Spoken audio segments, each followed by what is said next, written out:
Hello, and welcome to Conscious Curiosities, where we unlock the wisdom of the universe which lies within us. I'm Maria Luz, your host, an astrologer, psychic medium, and hypnotist. This is going to be an episode 1 of a series of I don't know how many yet, but I wanted to just talk about 2026. And I know there are a lot of other podcasts out there or information about it. So I'll try to give more of a unique view of it that blends in some of my psychic insights as well as the astrology. So I don't know if you're feeling it, but there's this somewhat more serious energy, I guess I would say, with the full moon coming up right away on Saturday, the 3rd, early in the morning, 2 o'clock or so Pacific time. And it is lending a weight to the beginning of the year. And the reason why is because we have uh, this sun in Capricorn, which tends to be rather serious in and of itself. It's goal oriented. It's concerned with how things look in terms of achieving and leaving legacy, things of that nature. And then we have the moon in the sign of Cancer, and the moon rules the sign of Cancer. It's also sharing that sign with Jupiter right now. And Jupiter is very strong in Cancer. And so the moon in Cancer tends to want to hunker down and somewhat take care, like make sure everything's okay at home and with one's body, and that anything to do with natural cycles are in sync and really honoring and respecting that. Um, and there is this uh, sense that we need to really be healing what we've been walking around with, um, and either hurting ourselves with or hurting others with. And some of those things are a direct result of either trying to achieve through all of those Capricorn qualities in order to stay safe. So it's almost as if that achievement and creating all those goals for yourself, and doing and showing, that is almost a defensive strategy, which is a very Cancer thing, as a self protection mechanism. And the reason why I bring up healing is because Chiron is stationing at the same time that this full moon happens. And stationing is when it appears not to be moving at all. So it's an emphasis, and Chiron is about our core wounding. And in the sign of Aries, it's all about our identity and our sense of self. So I believe and here's where we get into further into 2026, a huge theme that you've probably heard about is this Saturn and Neptune conjunction in the sign of Aries. Um, and that conjunction, Saturn Neptune, only happens about every 40 years ago, or, ugh, or so. So the last one was in the sign of Capricorn in 1989. And Neptune takes about 12, 13 years to go around the zodiac. And Saturn about 2.5 years.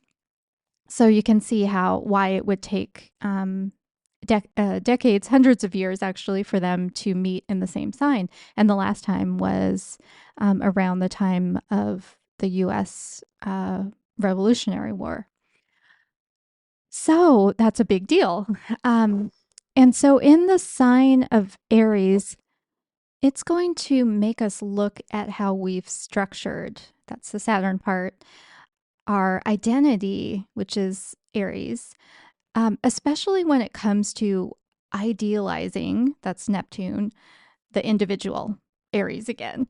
So, uh, obviously, we, in at least in the US, we have a very individual um, worshiping centric culture. But I think it's going to ask us to be self centered in a good way. And that would look like doing the work on yourself to heal, becoming truly self aware, and forgiving oneself for the different choices that we made given the tools we had at the time.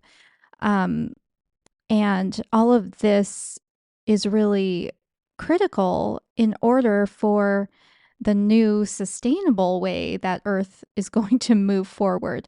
Because obviously, it's not sustainable for every individual to be in this competition for attention, for money, for glory, for status. So we have to find a new way to think about individuality and how that can be a healthy thing, rather than something that's just impossible to maintain and makes us defensive and shallow and all of the kind of negative traits that can come up.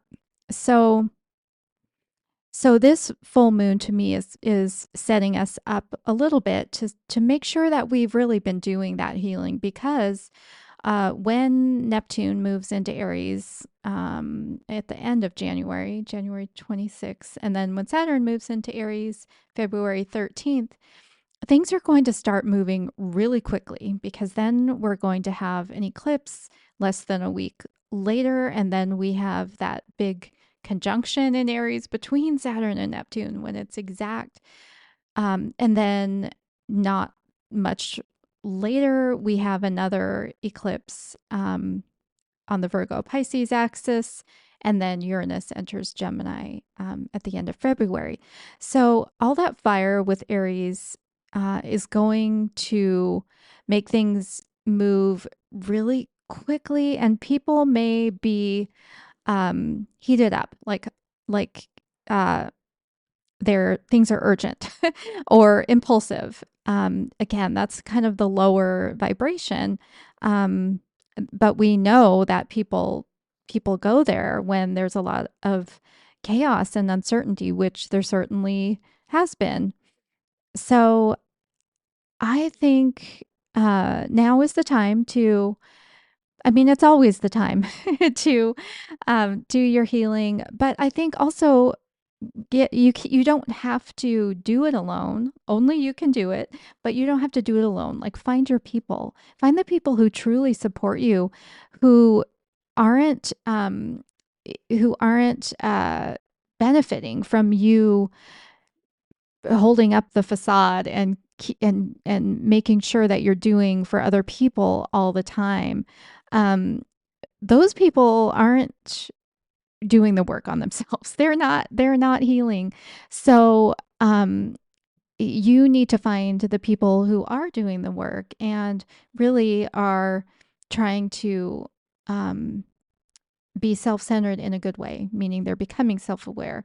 They're becoming healthy in order to relate and face what is going to be a very challenging time as we are restructuring all of the systems and the structures that are crumbling around us. Just a little job ahead of us, a little task, but we're fine. We're up for it. We have each other. And with that, I will leave you. And just to let you know, I'll be teaching a workshop on January 12th. It's on the Big Three. It's a Monday evening, 4 to 6 Pacific time, and it's through the McAllister Academy, where I will be teaching a longer program starting later in January. I'll put details in the show notes. Thank you and have a great week.